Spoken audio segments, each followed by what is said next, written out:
Então, muito boa tarde a todos. O painel já foi apresentado, não precisamos de o repetir. De qualquer maneira, 3 representantes de algo que Portugal também tem feito muito bem, que é na direção desportiva, na gestão de ativos, e que se tem posto cada vez mais. E por isso mesmo vamos dar início, sem demoras, à nossa conversa, que é uma troca de ideias.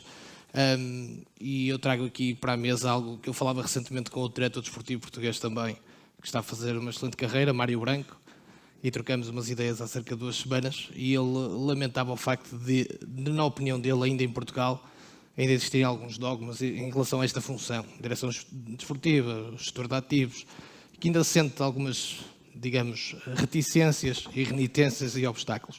Começando por si, Luís, concorda? Acha que em Portugal ainda temos um caminho a percorrer para esta função ser reconhecida como o futebol de hoje em dia necessita que seja?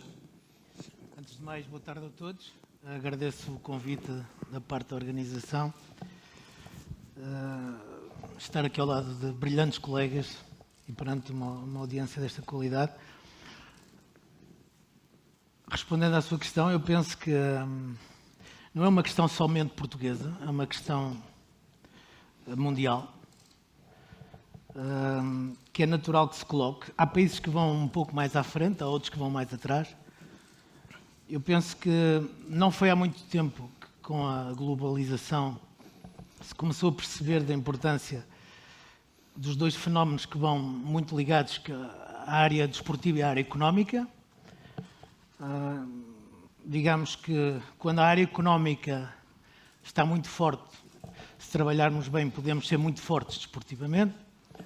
É muito mais difícil quando a área económica está muito mal, sermos desportivamente mais fortes. Portanto, como são 2 áreas que estão extremamente ligadas e que estão ligadas também a um fenómeno que se passou em outras áreas, não só de futebol, mas de outras áreas da economia mundial, é natural que a questão se ponha. Eu penso e sei que em Portugal existe gente com muita qualidade.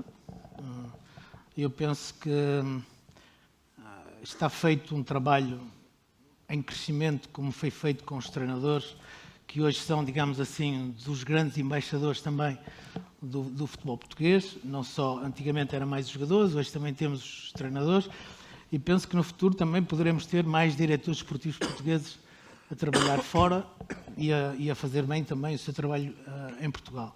É um fenómeno que vai ganhando uma dimensão cada vez maior, não só em Portugal, mas, como eu disse, também por todo o mundo, em que a vertente económica começa a ter um papel, ou tem um papel muito importante, e como não se podem fazer erros, cada vez mais se tem que recorrer a especialistas. Eu penso que o papel do diretor desportivo, na minha opinião, é um papel muito importante, mas é essencialmente algo que tem a ver com a evolução do futebol, e todos nós, sobretudo os mais velhos, já tenho 55 anos, eu recordo-me de ir treinar e ter só um treinador, de ter só um diretor a acompanhar, massagista, de vez em quando víamos um massagista e um médico, era raro. E estou a falar de futebol profissional, ou entre comas profissional. Depois o treinador passou a ter um adjunto, depois eu lembro perfeitamente dos treinadores treinarem os guarda-redes. Portanto, começou a haver mais dinheiro também no futebol, maior investimento, as equipas técnicas passaram a ser maiores, a área do marketing surgiu, o desenvolvimento da compra e venda de jogadores também surgiu, exige mais gente, exige, acima de tudo, mais especialistas. E penso que em Portugal estão-se a formar bons especialistas nesta área. Miguel, apelando também à sua experiência, e recentemente também falamos sobre isto, e da sua experiência, Rio Ave, agora Futebol Clube Famalicão, pegando também no que estava a dizer o Luís Campos, tem muito que ver com a necessidade desta evolução do futebol também na sua vertente de negócio, a necessidade de ter alguém especializado nesta gestão de ativos, que compreenda a complexidade do futebol-jogo, mas também do futebol-negócio. Boa tarde a todos. Isto passa claramente por hoje termos no futebol uma verdadeira indústria.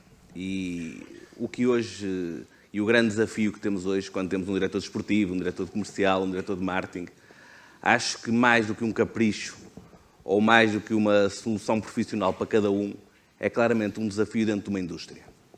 E isto é uma indústria que está provado e hoje é recomendada pelos principais fundos americanos o investimento também no futebol. É uma indústria para a qual está previsto um crescimento de cerca de 9% ao ano. Ou seja, nós nos próximos 11 anos vamos dobrar o valor do futebol. E esta indústria, naturalmente, cresceu, cresce e vai crescer com profissionais. E há uns anos a figura, ou o que chamávamos o futebol, um prazer, um gosto, hoje é verdadeiramente uma indústria. E assim sendo, é natural que a especialidade obrigue a que esta indústria esteja por profissionais, dirigida, conduzida e melhorada. E se olharmos objetivamente para a questão da receita, nós temos numa primeira linha duas grandes receitas. Na minha opinião são as duas ordinárias, mas uma, pela variação que tem, poderá ser considerada extraordinária, que é a questão dos direitos televisivos e a questão de mercado. Ora, se os direitos televisivos, e acho claramente o caminho da centralização será um caminho a breve prazo, não acredito minimamente nos 8 anos, acho que em 1, 2 anos os direitos televisivos são centralizados, porque reparem que na Europa Portugal e o Chipre não o têm, quer dizer, isto é um bocadinho a contrário senso. Se Portugal e o Chipre não têm os direitos centralizados, Inglaterra, França, Espanha, Alemanha, Itália o têm, quem é que estará certo? Será quem não o tem ou quem o tem? Isto para dizer o quê? Esta é uma receita muito clara e muito importante porque pilar dos clubes, a centralização dos direitos e os direitos televisivos, e a outra são os jogadores, mercado, transferências. Ora, estamos a falar de duas áreas capitais e duas áreas que têm que ser naturalmente trabalhadas. E quando falamos em direção desportiva, não falamos naturalmente na escolha do jogador A ou no jogador B. Acho que o diretor desportivo, o modelo de diretor desportivo passa claramente por ter alguém que dirige uma operação, que dirige um processo, em si um processo complexo, porque é um processo que tem, por um lado, recrutamento, mas por outro tem melhoria, porque tem performance, tem departamento de saúde. Dentro destes departamentos de rendimento e de saúde tem naturalmente trabalho que vão aumentar o nível e a performance individual. Acho que há também uma questão mais vocacionada para a questão da área técnica do treinador. Acho que tem que haver claramente uma preocupação pelo jogo e pelo jogador. Ora, se nós por um lado temos que ter claramente um foco no jogador que escolhemos, por outro temos que ter claramente um foco no treinador que escolhemos para o nosso jogo, porque vamos sempre potenciar um jogador num jogo e um jogo num jogador.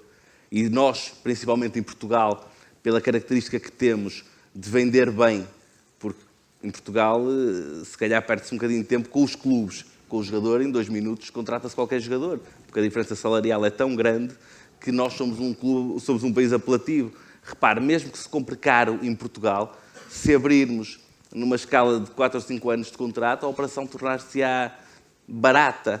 Ou seja, é um mercado que não tem limitação de estrangeiros, é um mercado que é uma porta da Europa, é um mercado que trabalha bem o futebol e é um mercado agregador de talento. Ou seja, nós temos como sociedade ou como clube aquele foco muito claro que ali está um negócio importante para nós. Ora, a função do diretor desportivo, para mim, será trabalhá-lo, não só no seu recrutamento, do jogador A, B ou C, mas toda a sua operação até a finalizar, da melhoria do jogo, do jogador, como já falei. Ou seja, e resumido, esta questão da figura do diretor desportivo, diretor comercial, diretor de marketing, essencialmente existem porque hoje não estamos a falar do futebol como um jogo, hoje estamos a falar do futebol como uma indústria que está em crescimento e qualquer indústria que está em crescimento nesta escala de 9% ao ano é algo que merece ser tratada com análise, naturalmente, mas, acima de tudo, com um profissionalismo obrigatório à dimensão do que estamos a falar. Porque hoje, se perguntarem, a SAD do Famalicão foi comprada, a SAD do Famalicão será vendida? Dificilmente nos próximos 11 anos poderá ser vendida. Porque estamos a falar de um processo de maturidade em que ninguém sabe exatamente o valor que hoje existe no futebol. Porque eu vi isto há 2, 3 anos, de alguém importante no futebol que me dizia o futebol está ainda atrofiado do ponto de vista da receita. O futebol está atrofiado do ponto de vista da receita. E a verdade é que, ano após ano, a receita dispara. E diz-me a despesa dispara, mas e qual é o problema? Qual é o problema? Nós hoje temos uma despesa de 20 milhões, temos uma receita de 25. Qual é o problema? Qual é o problema de pagarmos cada vez mais se o retorno é cada vez maior? E acho que esta mudança de paradigma e de visão do ponto de vista financeiro propicia naturalmente cada vez mais a profissionalização, porque é impossível isto ser conduzido por amadores, quando hoje o que estamos a falar é de uma indústria e não de um jogo ou de um desporto. Carlos Freitas, que está de regresso ao futebol português na condição de diretor desportivo, já tem muitos anos também no futebol português em funções idênticas. O facto deste regresso pela porta do Vitória, em tempo eleitoral, inclusivamente o atual presidente fez bandeira disso, queria trazer um diretor desportivo altamente especializado, profissional, e o nome do Carlos veio à baila e felizmente para o futebol português está de regresso. Pergunto-lhe se isto também demonstra exatamente esta assunção que existe cada vez mais dos presidentes, das estruturas dirigentes que precisam deste gestor de ativos altamente profissionalizado. Eu lembro-me que... Boa tarde a todos, antes de mais. É um prazer estar aqui convosco e também agradecer o convite da organização. Na próxima sexta-feira eu faço 20 anos desta atividade. E lembro-me que em 99, quando fui convidado pela primeira vez pelo Luís Duque para ir para o Sporting, a nomenclatura que ele me escolheu foi consultor do Conselho de Administração. Exatamente com estas funções que tenho hoje, mas porque as experiências anteriores tinham queimado, digamos assim, a função. É óbvio que isto tem a ver com uma questão cultural. Eu acho que, como foi dito pelos meus colegas de painel, esta é uma indústria que hoje em dia requer especialização. Penso que houve dois fatores fundamentais no final do século passado que potenciaram muito esta função, que foi, por um lado, a Lei Bosman, por outro lado, o boom da internet, onde a informação começou a ser muito mais rápida, a circulação também. O advento das SADs, obviamente, com uma perspectiva comercial, trouxe outro tipo de necessidades e a obrigação de se apresentar determinado tipo de requisitos para a substituição do velho, entre aspas, chefe de departamento de futebol, digamos assim, que ao fim e ao cabo foram diretores desportivos noutra época e que também eles fizeram muito pelo futebol português, nomeadamente porque eu entendo que em Portugal nunca faltou qualidade, provavelmente faltou meios de promoção, métodos de treino e outro tipo de ferramentas que hoje em dia temos à nossa disposição. Acho que é uma função que hoje em dia, com o processo de credibilização que a própria Federação está a levar a cabo com o primeiro curso de diretores desportivos, acho que é um passo importante. Acho que outro passo importante poderá ser a obrigação da inclusão da figura do diretor desportivo no licenciamento dos clubes, que é um pormenor que é prática oficial em Itália desde os anos 60. E defendo que aqui seja igual. Onde a figura será talvez o país onde é mais reconhecida há mais anos. E acho que é um processo lento, mas que está consolidado. Carlos, deixe-me aproveitar antes de fazermos uma nova ronda. Pegando nessa sua experiência, por exemplo, em Itália, ainda é diferente, pode-se dizer então, a forma como se olha para o diretor desportivo num país como Itália e aqui, apesar do avanço? Não quer dizer que não existam clubes sui generis onde a figura do diretor desportivo é oficial, mas na prática é completamente ofuscada por regimes mais presidencialistas, e há casos subejamente conhecidos e que nas últimas semanas até são veiculados pela imprensa diariamente. De qualquer das formas, a obrigação da função, digamos assim, no organograma credibiliza. E eu sou testemunha que em 70, 80% dos casos, quer na série A e na série B, a figura do diretor tem a responsabilidade de gerir um orçamento, de escolher o treinador, escolher os jogadores e responder por isso. Luís, ser diretor desportivo, gestor de ativos, lá está, e o Carlos tocou aqui em algo que parece muito interessante, que é a nomenclatura, porque às vezes é diretor-geral, às vezes é chefe departamento de futebol, ou era, não é? Às vezes é gestor de ativos, às vezes é conselheiro, mas no fundo é alguém que tem que embarcar estas funções, não é? Que estamos aqui a nomenclatura vai variando às vezes de país para país. Mais importante que o nome é a função. Exatamente, portanto, e o que faz, não? O que tem a seu poder. E claro, e a forma como gera todos os ativos do clube, e hoje os ativos do clube não passam só, e penso que essa será também a modernidade, não passam só pelos jogadores, passam pelos jogadores essencialmente, mas penso que começam a ser cada vez mais visíveis também o mercado dos treinadores, o mercado dos adjuntos, dos assistentes, dos preparadores físicos, dos fisioterapeutas, dos próprios médicos, ou seja, eu penso que cada vez mais esta indústria, como diz o Miguel, está com 9% de perspectiva de crescimento no próximo ano, cada vez mais se especializa, cada vez mais recorre aos especialistas e cada vez mais aqueles que têm bons resultados, têm bons mercados, têm boas equipas para trabalhar. Penso que isso é algo natural, faz parte do mercado, não só do futebol, como também das outras áreas da indústria. E, portanto, temos que olhar para este fenómeno como um fenómeno normal. Eu recordo-me os anos fortes do têxtil em Portugal, e aqueles que conseguirem vender aos que pagarem melhor, aos que pagam mais e melhor, porque há quem prometa pagar muito e depois não paga tão bem, daqueles que pagam mais e melhor, são aqueles que na sua indústria terão mais sucesso. Eu penso que no futebol existem diferentes níveis de mercado. Eu penso que é fácil dizer qual é o mercado, é muito fácil dizer qual é o mercado que compra melhor. Eu penso que todos nós temos a ambição de poder vender aos mercados mais altos, aos mercados que pagam melhor, nomeadamente o mercado inglês, por exemplo, o mercado italiano, o mercado alemão. São normalmente mercados onde se podem atingir valores extremamente importantes e colocar financeiramente um clube numa boa situação.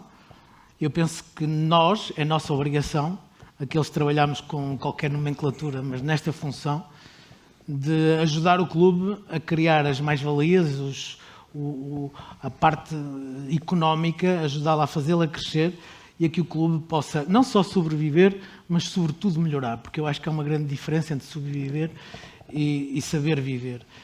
E eu penso que, olhando um pouco para o lado português, estamos vindo a crescer, mas eu penso que temos necessariamente que aumentar em Portugal a velocidade de crescimento. Há um exemplo muito recente agora do Famalicão que muda um pouco o paradigma do que estava a acontecer. Eu penso que a Europa, ou uma grande parte dos mercados mais adiantados, são mercados um pouco diferentes do mercado português, que começa agora a compreender os novos e os grandes mercados que já existiam antes, nomeadamente o aparecimento das SADs, que aqui já estão construídas, mas de proprietários das SADs, normalmente investidores, gente com muito dinheiro, e que ajuda a que, se fizer uma boa gestão, a que o clube não só sobreviva, porque temos muitos clubes com dívidas enormes, mas sobretudo a que os clubes no futuro sejam sociedades com grande capacidade económica, com capacidade para pagar bem aos seus atletas, para pagar bem aos seus treinadores e aos seus funcionários. Miguel, pegando exatamente nisto que estava a dizer o Luís Campos, e no caso específico do Famalicão, e foi algo que, quando aludi há pouco à nossa conversa que debatemos longamente, parece que é quase uma heresia o que se quis fazer no Famalicão. Há muita gente que vai criando aqui muitos dogmas à volta disso também, mas no fundo, ou seja, o papel também, no caso agora do Miguel que está à frente da SAD, é exatamente isso que dizia o Luís, de escolher os melhores ativos para promovê-los e valorizá-los. Não há nenhum mal nisso, porque ainda por cima estamos a contribuir também para um clube como o Famalicão tenha sustentabilidade a todos os níveis. Pois, a questão é que o Famalicão não tem uma sustentabilidade a todos os níveis. Nem o Famalicão, nem os outros clubes. Este processo de ativos, vendas e tudo isto faz parte de tudo de um bloco. Faz tudo parte de um grupo. Nós temos um clube, e o clube, naturalmente, vamos olhar para uma economia doméstica, um clube tem receitas e despesas. E nós hoje olhamos para as nossas receitas e olhamos para as nossas despesas. E, efetivamente, no mercado como o português, as receitas são manifestamente curtas perante as despesas para podermos trabalhar a um certo nível. E o que é trabalhar a um certo nível? Trabalhar a um certo nível é nós termos pelo menos 2 campos relevados de um nível de excelência, é nós termos departamentos que possam acompanhar os jogadores a um nível de excelência, é nós termos um processo diário que é pautado pelo que é preciso e não pelo que se pode dar. E para atingirmos um nível destes, naturalmente temos aquele processo entre o ovo e a galinha, quem é que nasce primeiro. É um processo que claramente tem que ser musculado com dinheiro. No caso do Famalicão, o processo é muito claro. O Famalicão transformou a sua SEDUC numa SAD. A SAD ter uma SAD permitiu a possibilidade de investimento. Esse investimento foi feito de uma forma muito clara pela aquisição de ações. Hoje, proprietário de da SAD, a Quantum Pacific faz o que qualquer proprietário faz para que a sua empresa atinja um nível de maturidade numa primeira fase, para posteriormente ter um nível de sustentabilidade. Injeta-lhe capital suficiente para que ela atinja a sua autonomia. Acredito que um break-even será mais recente ou mais num curso de espaço de tempo menor do que eventualmente estaríamos à espera numa primeira fase, porque naturalmente a subida da divisão potenciou isto, mas ali se me pergunta qual é o grande objetivo e qual é a grande razão do investimento. A grande razão do investimento numa primeira fase é dotar o clube de uma capacidade financeira para depois poder receber pela sua própria atividade e assim ir crescendo. No fundo, é dar um primeiro empurrão. E este primeiro empurrão, cabe-nos a nós, estrutura profissional, ser capaz de que com esse primeiro empurrão tornarmos, que é essa a nossa grande ambição, tornarmos a nossa SAD capaz de ser uma SAD realizadora de valor. E como é que realizamos valor? Como disse, a alteração dos direitos televisivos, não sei se será para já tão breve, será breve, mas não tão breve como precisamos, e jogadores. Numa primeira fase ou num próximo mercado, o que o mercado representa para nós é um cariz de sustentabilidade. É um cariz de dizer, ok, hoje já conseguimos começar a faturar. Se já conseguimos começar a faturar, nós vamos crescer. Vamos começar a fazer, vamos começar a ir buscar e vamos começar a vender, vamos começar a ir buscar e vamos começar a vender. Porque nós temos um caminho enorme pela frente. Nós temos ainda uma academia que não temos, que a temos que construir. Porque se o nosso negócio é jogadores, temos que lhes dar condições para eles serem cada vez melhores. Nós temos que dar condições para quem manda no nosso jogo, o nosso treinador, ter condições cada vez melhores de poder pôr o seu trabalho em prática. E depois temos uma segunda vertente, que é uma vertente comercial, marketing, de adepto, de clube, que é fazer crescer uma marca e essa marca também possa ajudar a sociedade a ela ser sustentável. Porque, afinal, o que é que todos pretendemos? É a sustentabilidade de uma sociedade. E a sustentabilidade de uma sociedade obriga a um caminho, nos sítios por uma forma, noutras por outra. No caso do Famalicão, a grande mais-valia de ter a Quantum Pacific é que hoje a Quantum Pacific empurrou-nos para darmos um primeiro passo. E se me pergunta sem a Quantum Pacific era possível, obviamente que não. Obviamente que não, até porque chegando ao final deste verão, a soma injetada na SAD do Famalicão já é considerável. Se me pergunta que é um investimento que rapidamente vê-se satisfeito os seus intentos, eu acho que sim. Sim. Carlos, defende ou é da opinião que um gestor de ativos, um diretor desportivo, seja também, entre aspas, cobrado pelos resultados? Há pouco o Luís Campos falava dos resultados e que é preciso obter resultados. Isto quando o diretor desportivo tem a capacidade de gerir o orçamento e de escolher, acha que deve ser também avaliado por isso? Se tiver total responsabilidade no processo, já julgo que é completamente normal e legítimo da parte de quem contrata, porque na prática, se aceitar o orçamento com o qual vai trabalhar, se for responsável pelas escolhas técnicas, quer da parte do treinador, quer da parte dos jogadores, se o processo não funcionar, a exemplo do treinador que está sempre no fio da navalha, o diretor desportivo também tem que ser julgado pela sua operação, digamos assim. E acho que isso acontece, vai acontecendo recorrentemente também. Carlos, e depois lanço também a mesma pergunta ao Luís, mas perguntar-lhe, este paradigma que falámos aqui, que foi alterando no futebol, com a entrada de investidores, proprietários, parece-me a mim que acabou por fortalecer um pouco também o papel do diretor desportivo. Porquê? Porque esses proprietários, porque querem bons resultados, especialistas procuram os melhores. Não sei se concorda, mas pelo menos parece-me que quando há um largo investimento há também um interesse em ter um diretor desportivo, um gestor de ativos, como lhe quisermos chamar, lá está a questão da nomenclatura, alguém especializado. Eu já trabalhei em clubes de sócios e em clubes de propriedade. Em qualquer um dos dois cenários, aquilo que foi previamente negociado verificou-se, felizmente. Sempre tive a responsabilidade técnica a meu cargo. Fui julgado por isso, nos vários clubes. Acho que, vou-me repetir relativamente à primeira questão, acho que o caminho cada vez mais, tendo em conta a especialização que é requerida por este segmento de atividade, obriga cada vez mais à contratação de especialistas. Esses especialistas cada vez têm mais meios para serem dotados de maior competência. E a partir daí é toda uma bola de neve que é desencadeada. Luís, perguntava-lhe exatamente isso. De que forma o papel dos grandes investidores, dos proprietários, pode ter tido influência também no fortalecimento da posição do gestor ativo? Muita. Eu vivi recentemente, e vivo agora, uma situação, ou duas situações que não existiram ainda, ou começam a existir agora no futebol português. Eu, quando fui para o Mónaco, foi um investidor, Riboblev, que comprou o Mónaco, fez um grande investimento no primeiro ano.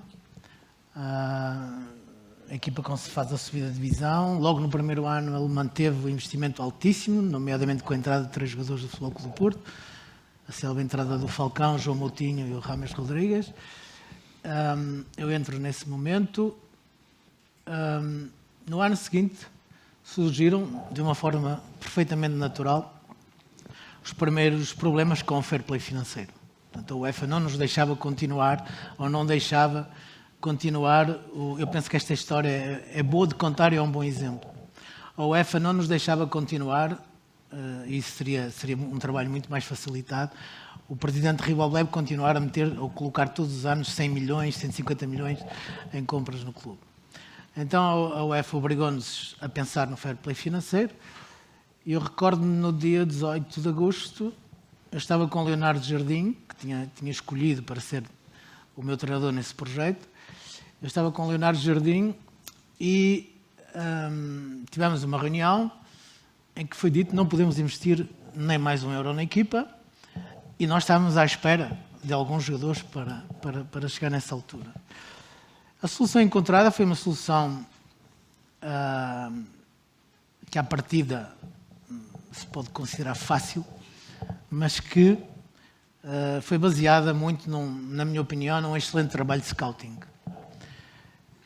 Nós tínhamos que comprar barato e vender caro. E com as vendas ajudar o clube a crescer em todos os outros setores. Confesso que não me importei muito com a parte dos direitos de televisão. Sabia que era uma fatia importante, mas estava ali o bolo. Preocupei-me muito mais com a compra e venda dos jogadores. Comprar barato e vender caro. E dessa forma encontrar uma base económica que me permitisse fazer crescer todo o clube e tudo aquilo que está à volta do futebol do clube, nomeadamente fazer obras naquilo que foi o complexo do Mónaco e que é hoje, construir e ter um departamento médico e de alta performance bastante sofisticado, construir uma equipa técnica de grande qualidade e começar a contratar jogadores pelos quais, com essa excelente equipa de trabalho de scouting que nós tínhamos, encontrar jogadores que nós sabíamos e sentíamos que, se a velocidade, se nós conseguíssemos aumentar 3 tipos de velocidade que fazem com que um jogador se torne uma mais-valia mais rapidamente ou não, se essas 3 velocidades forem em conjunto, é tudo muito mais fácil. Então é a velocidade de adaptação do jogador. Para isso nós criámos uma equipa de apoio. Eu sei que já há clubes em Portugal que o começam a fazer. Criámos uma equipa de apoio ao jogador. O jogador, quando chega, imediatamente tem aulas de francês, e imediatamente ajudámos a criar, a inscrever os seus filhos na escola, a encontrar-lhe a casa, para que ele se dedique quase única e exclusivamente ao treino e rapidamente possa ser um atleta performante. A adaptação do jogador não passa só pela língua nem pela alimentação, passa às questões táticas. Há jogadores que vêm de outros, quando vêm de África, por exemplo, ou até da América do Sul, são jogadores, sob o ponto de vista tático, que necessitam de algo mais trabalho. Trabalhámos rapidamente para que a velocidade de adaptação do jogador seja feita o mais rápido possível. A segunda velocidade é uma velocidade que nós também tentámos ajudar que aconteça mais cedo, que é a velocidade de maturação do jogador. Os jogadores hoje, na minha opinião, são bastante menos maduros do que há uns anos atrás. E isso tem a ver um pouco com a educação que hoje lhes damos, não só nos clubes de futebol, mas as escolas, os próprios pais. Eu penso que os miúdos hoje de 23 anos, eu recordo-me que eu casei aos 23 anos e hoje pouca gente casa aos 23 anos, e recordo-me eu tinha que ganhar o dinheiro para sustentar a família, ou seja, eu penso que a velocidade de maturação, se a conseguirmos acelerar e se conseguirmos escolher também jogadores, também faz parte. E depois podemos discutir como, porque é algo extremamente moderno no scouting. Se escolhermos jogadores já com alguma maturidade, ou jogadores que nós sabemos que têm índices para poderem chegar rapidamente a uma maturação perfeita. E a terceira, que é a velocidade da oportunidade. A velocidade da oportunidade de fazer o jogador jogar passa muito pela política desportiva coletiva do clube. Que tem que existir um projeto individual do jogador, mas existe, acima de tudo, está o projeto desportivo coletivo do clube. E no Mónaco, tal como agora no Lille, passa muito, por dar oportunidade aos jovens jogadores, aos jovens talentos de jogar. Essa oportunidade, a velocidade a que chega a oportunidade, se o jogador for talentuoso, se ele se adaptar bem e atingir níveis de maturidade altos, vai fazer, ou fará, com que muito rapidamente a gente tenha jogadores jovens, preparados, para poder vender aos mercados mais caros, para melhorarmos as nossas condições internas. E se este ano comprarmos, eu tenho um exemplo que eu muitas vezes discuto com o Admar, que está ali com o meu chefe scouting, é muito mais fácil comprar no mercado. Eu começo por comprar no Lille, por exemplo, um mercado dos 5 milhões. Graças ao trabalho que fomos fazendo nestes 2 anos e pouco e 3 meses que temos, hoje já podemos ir ao mercado dos 15 milhões, que antes não podíamos ir. E conseguimos ainda jogadores com mais sucesso, penso eu, ou mais próximos, ou mais maduros, ou também lhes damos melhores capacidades de adaptação dentro do clube. Portanto, eu penso que estes são fenómenos que estão interligados. Eu falei um pouquinho daquela que foi a minha experiência de diálogo agora com Gerard Lopes, toda a gente conhecia da Fórmula 1, que agora investiu muito dinheiro neste projeto do Lille e que começámos praticamente do zero, e eu penso que fizemos um trabalho excepcional, porque conseguimos. Recordo-me que o Lille tinha algumas centenas de milhões de dívidas e que este ano reduzimos o passivo em mais de metade. Recordo o Mónaco, que não conseguia continuar com a política do fair play financeiro e em 3 anos faz 989 milhões de euros de vendas, sendo 700 milhões de mais-valias. Ou seja, eu penso que é possível, e é essencialmente esta a mensagem que eu passo àqueles que trabalham no futebol, eu penso que é possível, nesta nossa indústria, a mim custa um bocadinho falar indústria, futebol como indústria, porque ainda tenho a paixão de antigamente, ainda faz um pouco parte de mim, mas eu penso que é possível, nesta indústria em que trabalhamos, conciliar bons resultados desportivos, que no fundo é essa a base para que todos trabalhamos, com bons resultados económicos. E quanto mais fortes formos economicamente, mais fortes seremos desportivamente. Eu gostei de ouvir aqui o Miguel e o Carlos falar, eles tocaram em pontos muito importantes, nomeadamente quando disse se investirmos, se podemos investir 20 para ganhar 25, eu penso que o caminho do futebol português precisa ser esse. Precisa ser esse, porque este é um país de altíssimo talento, é um país de futebol e é um país onde os scouts gostam de vir. E eu penso que os clubes portugueses têm que aproveitar mais e melhor as pessoas do futebol, as pessoas com capacidade para lidar com estas áreas e ajudar a crescer e a fazer crescer e o futebol português a ir para um nível ainda mais alto do seu ponto de vista económico também. É um país de scouts onde gostam de vir e é cada vez mais um país de scouts também. Aliás, na 4ª edição do World Scouting Congress desde o princípio, e cada vez temos mais scouts portugueses espalhados pelo mundo. E como é um congresso de scouting, temos muitos na audiência, tal como treinadores e agentes, e também já vou fazer questões relacionadas com a vossa ligação com treinadores e agentes, mas pegando no scouting, Miguel, o gestor de ativos é também ele próprio um scout ou é mais alguém que sabe gerir muito bem e escolher bem o seu departamento de scouting? Eu confesso que tenho algumas dificuldades em falar sobre gestor de ativos ou dar essa nomenclatura. Puxando nesta aula de 10 minutos que o Luís aqui deu, porque é claramente uma aula muito mais importante de perceber, e jovens que estão nesta sala que querem fazer alguma coisa no futebol, muito mais importante do que perceber se ele é gestor de ativos, diretor desportivo, se reporta ao A ou ao B, é termos claramente cada clube tem uma estrutura que terá que criar, porque cada clube tem uma identidade. O Mónaco tem uma identidade, o Paris Saint-Germain tem outra. Os desafios que o Mónaco vivia não são os desafios que o Paris Saint-Germain vive. Os desafios que o Famalicão hoje vive não são os desafios que vive o Benfica. Ora, e mais do que estar preocupado se é um chefe de recrutamento, ou se é diretor desportivo, ou se é o gestor de ativos, é importante identificar dentro de um clube qual é a sua identidade e qual é o seu objetivo. A partir daí, criar uma visão, criar um caminho e dizer o meu caminho para eu ser sustentável é este. No caso do Famalicão, é muito parecido com o caminho do Mónaco, muito parecido, em que subiu da 2ª Liga alavancado em investimento, porque obviamente o Famalicão subiu da 2ª Liga à 1ª Liga porque estava alavancado em investimento sem o qual não subiria. Depois, se teve mérito ou não, obviamente que teve mérito, porque isto não é propriamente quem tem mais dinheiro ganha, de todo, até porque não éramos o orçamento mais alto.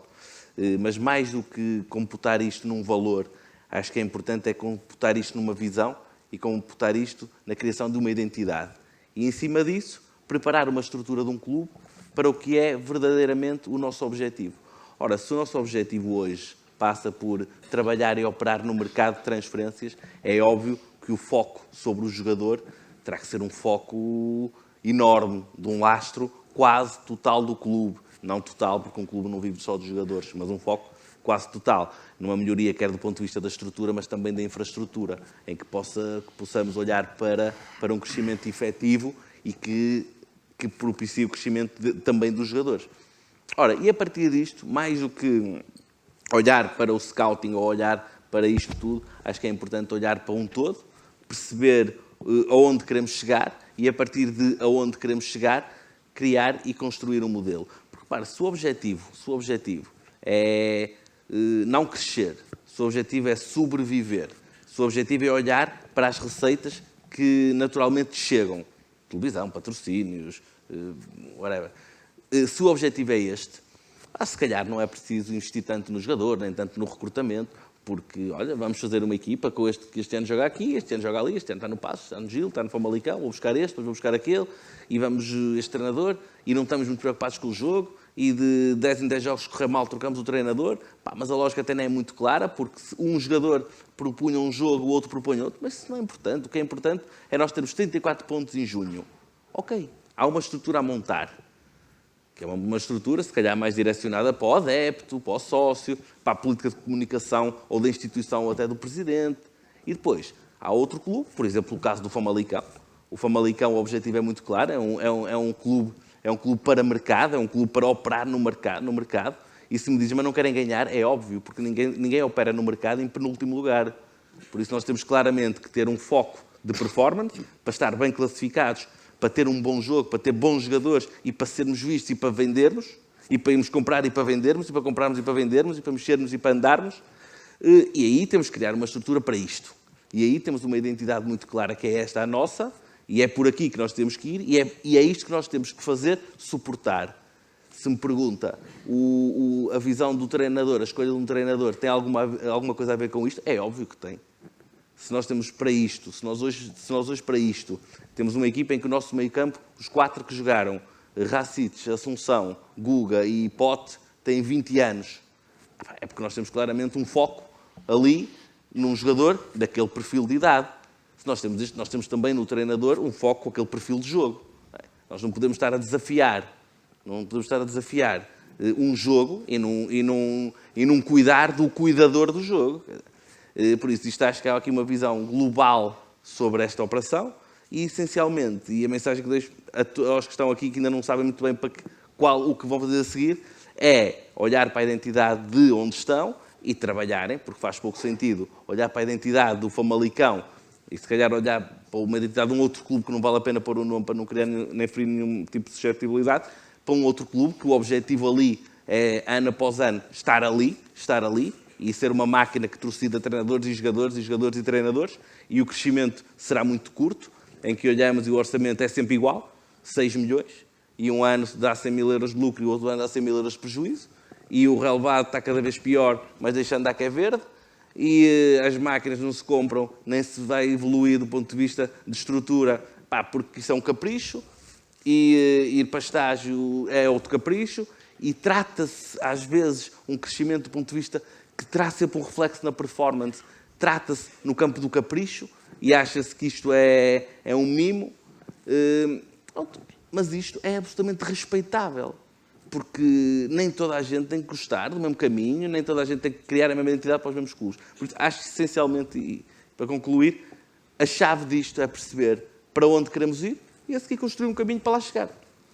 Carlos, pegando nisto que estava a dizer o Miguel e que disse o Luís também, e num clube com uma identidade tão forte como a Vitória, pode o diretor desportivo também contribuir para esta visão, pelo menos dentro de uma identidade forte, dizer a nossa visão agora vai ser esta? Foi um caminho diferente este ano, até porque quando o atual presidente foi eleito já havia um treinador escolhido, e bem escolhido pela direção anterior. A partir daí o trabalho foi basicamente falar com ele, entender quais eram as ideias que ele preconizava para o jogo, e a partir daí ir para o terreno e escolher peças que encaixassem dentro da filosofia para o modelo que ele pretendia. Não é a situação ideal, obviamente, porque em termos de planeamento perderam-se várias semanas. Já encontrei outro tipo de situações onde houve o tempo e os anos necessários para, como dizia o Miguel, ter uma ideia, desenvolvê-la, ajustá-la perante as condicionantes do mercado, de situações inesperadas que possam aparecer. Mas houve essa possibilidade, por exemplo, no Sporting, onde tive mais anos, e provavelmente teve como ponto alto desse caminho o facto de, na final do Europeu de 2016, 7 dos titulares terem começado em Alcochete. Agora houve outro tipo de desafios, obviamente igualmente aliciantes, mas com nuances diferentes. No caso do Vitória, que é o caso atual, falou-se da importância da identidade e da matriz de cada clube. Eu comparo um pouco, obviamente com dimensão económica diferente, à realidade de Marselha ou à realidade de Nápoles, onde é difícil encontrar adeptos de outros clubes. E isso é um ponto de partida fundamental para uma lógica de crescimento que se pretende, numa primeira fase para encurtar distâncias, porque elas foram cavadas nos últimos anos fruto de muita coisa, fruto do avanço estrutural de outros clubes concorrentes, fruto talvez de uma estagnação do próprio clube, mas, repito, tem um ponto fundamental no meio disto tudo, que é a paixão dos seus adeptos, onde muitas vezes, quando se fala da pressão que esses adeptos possam colocar, eu penso que isso é o principal ativo do clube. E a partir daí, cabe-nos a nós tentar dotar o clube, não só o plantel, mas dotar o clube das ferramentas necessárias para poder crescer de uma forma sustentada, até porque, repito, também palavras que aqui foram já proferidas, a força do dinheiro não chega para ter um projeto de sucesso. Caso contrário, o PSG todos os anos provavelmente teria chegado à final da Liga dos Campeões, o City já teria um período de domínio muito mais evidente do que aquele tem tido nos últimos anos. Portanto, fundamental ter uma ideia, fundamental desenvolvê-la, escolher o tecido humano de uma forma criteriosa em cada um dos segmentos para preencher as necessidades que se vão aparecendo anualmente e, a partir daí, seguir uma lógica de crescimento. Luís, já aqui disse, o seu Chief Scout até está aí consigo, eu tenho um contacto muito direto.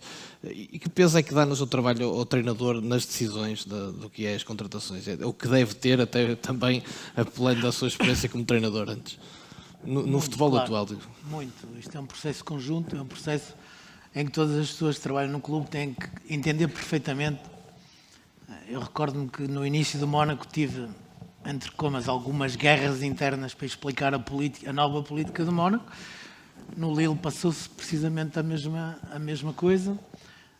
É preciso algum tempo para que todo o clube entenda qual a filosofia e qual a passagem, qual a mudança que existe no clube em termos de política desportiva e, naturalmente, de política económica, porque estão todas ligadas. Eu dou muita ênfase ao scouting, e estamos numa conferência de scouting e eu, de propósito, viro muita conversa para o scout, porque imagino que esteja aqui muito scout. Eu dou muita ênfase ao scouting porque a regra que existia no tempo do Eusébio e de outros existe agora, é a mesma. Não há boas equipas sem bons jogadores. Essa é a regra número 1. Portanto, a primeira coisa que temos de ter é comprar bons jogadores, é conseguir ter bons jogadores. Depois, o papel do treinador é extremamente importante para conseguir fazer de todas estas unidades uma equipa. Eu utilizo muito, o Carlos há bocado falou nas peças, eu utilizo muito o exemplo do puzzle e vou um pouquinho mais longe. Quando se constrói uma equipa, é muito importante, antes de tudo, definir o perfil dos jogadores. Saber qual o modelo de jogo. Não há confusão entre modelo de jogo e sistema de jogo, que ainda existe muito. Definir qual o modelo de jogo. Esse modelo de jogo tem um perfil de jogador por posição. Isto faz-se com o treinador. O treinador hoje não consegue saber quem são os melhores jogadores que estão a aparecer ou a surgir na Itália, na Roménia, no Japão. Portanto, é preciso toda uma equipa que forneça ou que alimente todos estes perfis e saber escolher os perfis em função da nossa capacidade económica também e fazer um puzzle em que cada peça tem que fazer o clique e bater certo, isto numa imagem para que tudo corra da forma mais perfeita. Eu penso que é muito importante o papel do treinador, não só na definição do perfil, como também no processo de treino. Treinador é treino, processo de treino. Ajudar a fazer uma equipa de todos estes jogadores com perfis devidamente trabalhados, orientados e escolhidos. E penso que desta forma se podem construir equipas performantes, como foi o caso do Mónaco e é agora também o caso do Lille, e economicamente extraordinariamente viáveis e às vezes até com lucros altíssimos, como foi o caso do Mónaco. No entanto, é preciso ter especialistas ou verdadeiros especialistas nesta área, e eu também recorro ao exemplo do puzzle. Se nós colocarmos, escolhermos 3 cidades bonitas, 3 fotografias, se formos pensar em Nova Iorque, pensamos em Manhattan. Se formos pensar em Paris, pensamos na Torre Eiffel, por exemplo. Mas se colocarmos, acho que são 2 imagens bonitas, mas se colocarmos a Torre Eiffel no meio de Manhattan, acho que a Torre Eiffel perde todo o seu efeito, toda a sua beleza, e Manhattan passará talvez a ser uma enorme confusão arquitetónica. Eu penso que é aí que entra o scout, o bom scout, e é aí que se faz o bom scouting, que é escolher as peças certas. E hoje o bom scouting é algo de nuclear no futebol moderno, nas equipas modernas e no futebol economicamente viável, que é aquilo que todos nós procuramos também. Miguel, há pouco, da forma como falou, já deixou claro que foi definido uma série de perfis dentro da filosofia que defende e da visão para o projeto de Futebol Clube Famalicão. Para quem não sabe, há quem saiba, até porque o Miguel já falou várias vezes sobre isso, mas o que para muitos foi a tal aposta de risco no treinador do Famalicão, para o Miguel era claro que estava dentro daquele perfil que pretendia para valorizar precisamente o projeto. E daí essa escolha e daí também esse cuidado no perfil do... Antes de mais, tenho que lhe dar os parabéns por não fazer a mesma pergunta aos três, porque já percebeu que são três visões muito semelhantes sobre a operação. Eu estava agora a ouvir o Luís a falar sobre isso e até preciso aplaudir, porque de facto é brilhante. É este o caminho. E perante este caminho, se me pergunta pelo treinador, é exatamente isto. Exatamente. Ora, se nós temos claramente bem definido o que nós queremos para a nossa equipa é o coração da operação. É tudo muito bonito, mas é ali que está tudo. Se nós temos definido para o que queremos para a equipa, se temos definido para o que queremos para o jogo, se me perguntar se nós jogamos assim ou assado, se nós jogamos bem ou... Eu não te vou dizer se nós jogamos assim ou assado, nós tínhamos, era claramente definida, ter um jogo que fosse um jogo comercial, que fosse um jogo positivo, que fosse um jogo que permitisse fazer crescer jogadores. E isto é o contrário de um jogo que não seja comercial, que não permita fazer crescer jogadores e que seja negativo. Por isso não me pergunte pormenores, mas dou-lhe estas questões gerais, porque isto é mais fácil perceber assim. E perante esta realidade e este critério, conseguimos filtrar numa primeira fase um perfil, o que entendemos como o perfil para ser o treinador da nossa equipa. O treinador da nossa equipa que está previamente montada na nossa cabeça. Eu não sei se é o Guga ou se é o Manuel, mas está na nossa cabeça o perfil do jogador que nós queremos para um ou outro jogador. Vou dar um exemplo concreto. Nós falamos com o Luís sobre um jogador, o Show. E nós tínhamos o Show e o Racic. Se virem bem, há ali muita comparação entre. Ou seja, não foi à sorte. Se não vier um, vem outro. Não, há ali fatores sucedâneos. Eram dois perfis de dois jogadores cedidos, jovens, que têm, além do potencial que têm um fator de atração para muita gente de fora, porque vêm cá ver, um porque é jogador do Lille, outro porque é jogador do Valência. Tem um perfil físico interessante, que vinham quer um, quer outro, no fundo, combater um pouco o que nós ali não tínhamos, com a Assunção, com o Guga e com o Pote. Ora, estas coisas estão pensadas para os jogadores, como é que nós não podemos pensar para o treinador? Porque se me pergunta, não querendo fazer extratos de importância, dizer que este é mais importante do que este ou o outro, mas se me pergunta que o treinador é a peça, é a peça. E é tão fácil perceber que o treinador é uma peça importante no dia que errar na escolha do treinador. Posso só juntar Claro. uma situação que eu acho que é extremamente importante. Eu não sei se acontece nos outros clubes.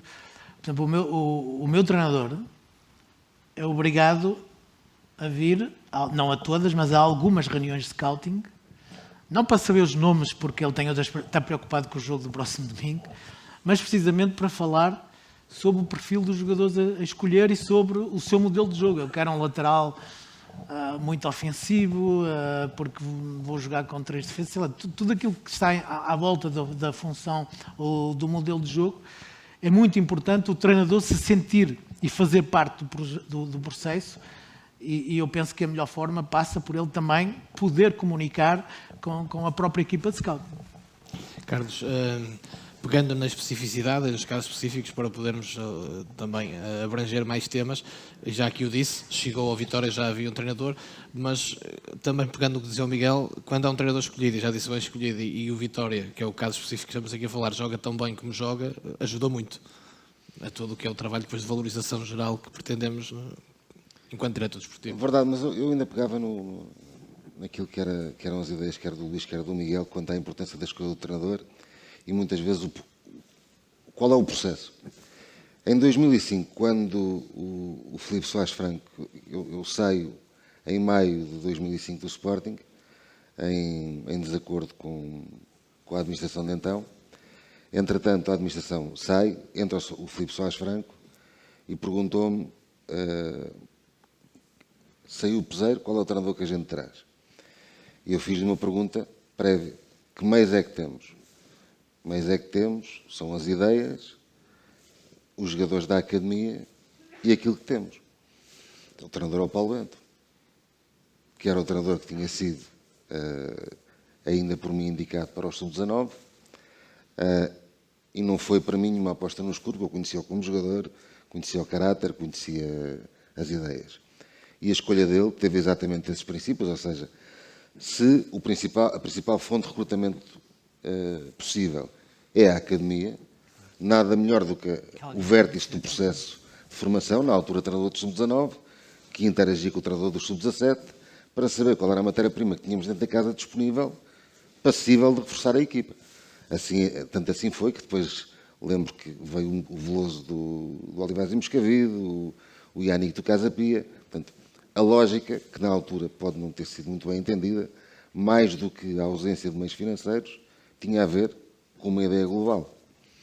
Quanto à pergunta propriamente dita, é óbvio que os dados são encorajadores, os resultados, por vezes, têm deixado algum amargo de boca, não no último domingo, onde provavelmente terá sido a exibição menos conseguida, mas o trabalho tem sido reconhecido pela opinião pública como encorajador. É óbvio que não há processos concluídos ao fim de 3 meses e meio. Há uma linha que se pretende de crescimento. Estamos dentro daquilo que são os objetivos preconizados pelo Presidente, que é estar dentro dos 5 primeiros lugares, não necessariamente no 5º lugar. Entendemos que há matéria-prima para continuar a desenvolver e a melhorar individual e como consequência coletivamente. A escolha dos 5 jogadores que vieram teve muito a ver com os jogadores que já conheciam o mercado português ou então provenientes de mercados que nós entendemos como passíveis de reabsorver os jogadores que perderam, ou seja, quer o mercado inglês, quer o mercado francês, porque não que tenhamos alguma coisa contra o mercado sul-americano, por exemplo, que continua a ser obviamente seguido, mas porque por limitações de passaporte, normalmente quando se pretende escoar essa matéria-prima, temos logo 2 mercados que são mais difíceis. Um é italiano, um é o inglês. Portanto, tentamos alargar ao máximo aquilo que será a possibilidade de revender os jogadores que potenciamos dentro de casa, e tem sido essa a lógica. Carlos, mantenho-me em si para fazer uma última pergunta, porque temos que encerrar, passar para o próximo painel e depois ainda abrir e depois pedir a todos, porque estão muitos aqui também e já sabe, mesmo no trabalho da Quest, muito ligado aos agentes, faz 20 anos de carreira nesta área. Mudou muito a ligação com os agentes, ou a relação com os agentes, ou a forma como o diretor desportivo se relaciona com os agentes? Com os agentes, nem tanto. Acho que, sobretudo, com os jogadores que são provenientes da formação. Porque hoje em dia, um miúdo de 16, 17, 18 anos coloca-nos a nós questões e problemas, entre aspas, muito diferentes daqueles que eram em 99 ou em 2000. Um miúdo de 16, 17, 18 anos hoje está mais preparado, está mais informado, não segue líderes por decreto nem por imposição, segue líderes porque acredita neles. E esse é um estímulo que nós recebemos diariamente.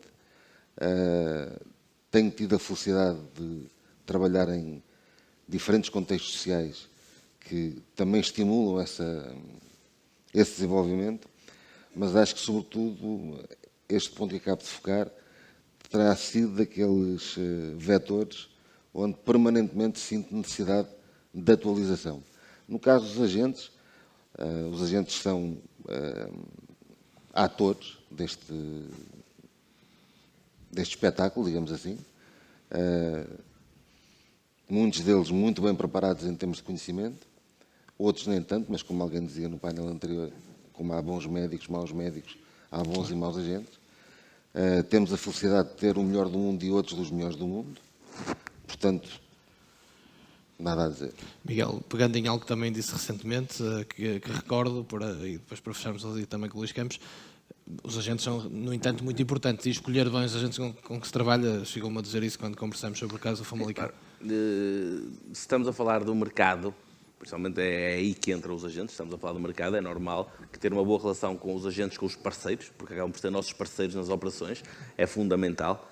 E as relações nas entradas, as relações nas saídas, na operação de mercado, é fundamental e é algo que hoje não podemos, acho que qualquer dos clubes que gravitam no nosso mercado não consegue olhar para um agente hoje e não achar que o agente é parte. É óbvio que o agente é parte, é óbvio que o agente é parceiro e, felizmente, cada vez mais parece-me que os agentes conseguem pugnar pelo mercado.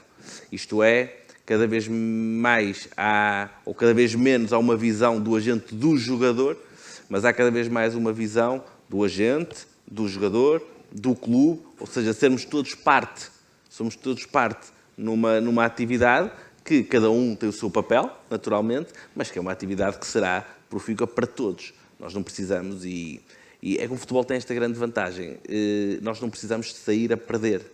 Nós conseguimos claramente, em qualquer operação, sair todos a ganhar. Quem compra, quem vende, o jogador que vai, o agente que está, e esse acho que é o grande desafio de todos estes players que gravitam à volta, nomeadamente uma operação, é que no final da mesma possamos todos jantar de uma forma satisfatória em que saímos todos a ganhar. E quando assim é, perfeito. Quando assim não é, é uma chatice. Luís, o seu pensamento sobre isto e sobre a ligação aos agentes para fecharmos? Eu penso que os agentes, eu estou de acordo com os meus dois colegas, eu penso, não há dúvidas, 1000% de acordo sobre o que disseram. Apenas queria juntar um pouco, também pelos muitos anos que levo de futebol. Eu penso que estou mais velho que tu, Carlos, não sou? Mais 2 anos. Eu assisti a toda, passei por várias dinâmicas do futebol, de relacionamento, as coisas vão mudando com o tempo, ainda bem que vão mudando, sobretudo se mudam para melhor. Eu penso que antes a relação dos agentes com os clubes era diferente da atual. Antes, quem fazia o scouting dos clubes, ou para os clubes, quem propunha os jogadores, eram os agentes. Os agentes chegavam ao presidente, normalmente, ou ao chefe de departamento de futebol, e propunham os jogadores, porque não havia estudo da parte dos clubes, não havia equipas de scouting integradas dentro dos próprios clubes. Hoje eu penso que o processo é ao contrário. Eu, há bocado, fiquei um bocadinho aborrecido, fiquei zangado comigo mesmo, porque eu não quero acreditar que em Portugal haja melhores equipas de scouting nas agências do que nos próprios clubes. Se isto acontece, os agentes estão muito bem e dou os parabéns aos agentes, mas fico muito triste por parte dos clubes. Porque eu acho que a tendência tem que ser o contrário. A tendência não, é aquilo que existe é o contrário agora. Os bons clubes, os clubes que trabalham bem, conhecem, eu não vou dizer todos os jogadores do mundo, porque isso é impossível. Quem diz que conhece todos os jogadores do mundo é mentiroso. Eu gosto de ser surpreendido. Eu, pessoalmente, por exemplo, gosto muito de ser surpreendido, de saber que existe um miúdo de 18 anos ou 17 anos no Chile, ou na Argentina, ou em Portugal, que eu ainda não conhecia. Eu gosto de ser surpreendido pelos agentes, mas eu sinto-me na obrigação, e acho que os clubes têm essa obrigação, de hoje ser, até porque fica muito mais forte quando for na altura ou no momento do negócio, acho que é o clube que deve escolher o jogador e depois então saber quem é o agente. Este é o processo como terá que acabar. Acredito que os agentes não gostem muito de ouvir isto e dou-lhes os parabéns àqueles que têm melhores equipas do que as equipas dos clubes, mas eu penso que este deverá ser o caminho e este deverá ser o processo. Os próprios clubes têm que saber escolher os seus jogadores e então, depois de escolher o jogador, irem ao agente. Aquilo que se passava antigamente era precisamente o contrário. Era só isto que eu queria juntar. Muito bem, temos que ficar por aqui por questões de tempo. Pedir a todos uma salva de palmas para o nosso painel. Obrigado.